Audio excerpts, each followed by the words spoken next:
And then you'll say, my God, my love is dead. Your love is never dead. Your love is always within you. How do we differ? There are lots of other members of the animal kingdom who can look, smell, run about, find joy in the external things. How do we differ from them, then? They don't try to work it out. Yes, but you said that's the benefit. That's a good thing if you don't try to work it out. Yes, they don't try to. That's why they enjoy it so much, and they're so real and so beautiful, so glorious, aren't they? And they don't argue. They have a good fight over something that's worthwhile to survive or get a food or get a mate. But as soon as the fight's over, they don't think, they don't loathe, they don't resent. Do they? They don't go to war.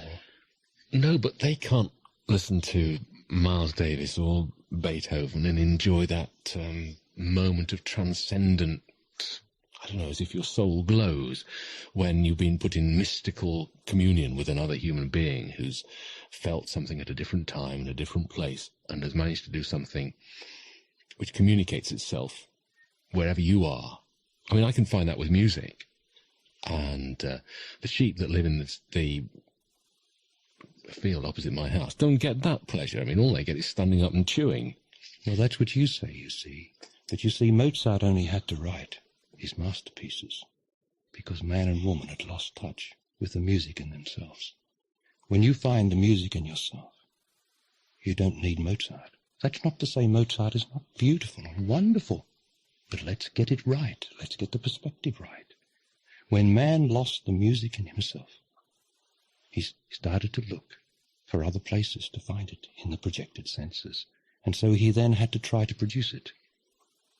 But it'll never make up for the music, the song of life that is inside of you now, if you will only be still. But there's a place for it. The ears have to hear beauty.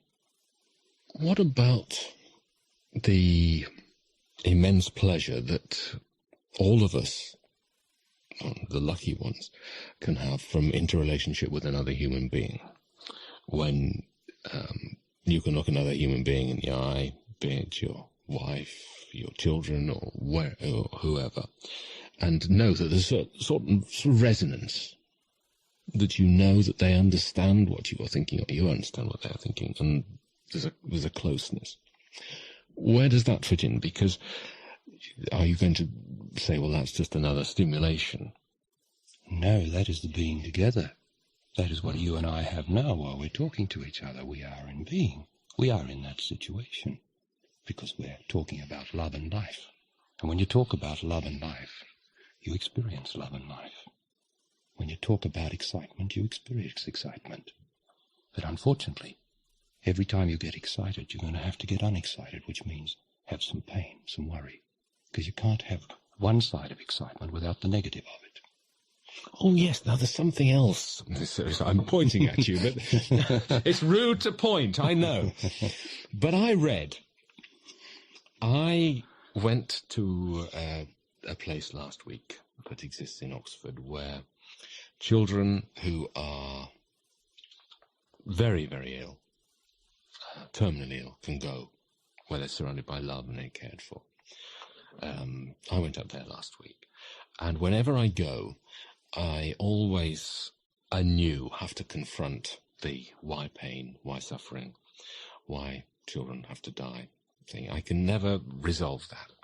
In your book, you say that pain exists to bring forth compassion in the observer, and that the compassion actually cures the pain. Am I understanding what you've written? No, well, you're understanding it, but the compassion actually cures the pain inside the person who is compassionate. And on the finer level, and the total psychological level, if you know compassion, you start to cure pain in the human psyche, because we are not individuals as such. I mean, how could it be that children die? If we were individual, wouldn't that be a dreadful thing? But we're not individual in the sense that separate humanity is a great and wonderful whole. And children have to die. to create the pain in those who love them. Because only pain brings man and woman to their senses. Because only when the child dies does the man and woman say, "My God, what's it about?" And in that brief moment, they might understand it's not about excitement, is it? It's not about a good time. But that seems appallingly cruel. But is it true? Well, I honestly don't know. Would you say it's not true that children die? Oh, it's true that children die. Is it true that parents weep? It is true that parents weep, yes. Why do parents weep since Julius Caesar, since Boadicea? Why have parents wept? Why haven't they learnt the truth of what death is about?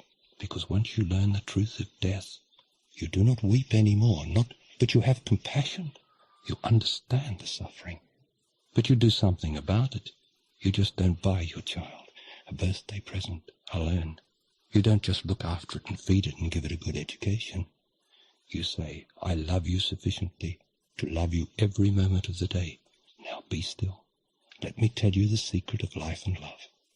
Let me take you for a walk and show you the trees and the leaves and show you life. And now let me show you my love, which will never let you get away with anything that is not straight and true. In the sense that if you answer me, you speak to me. You don't rush away.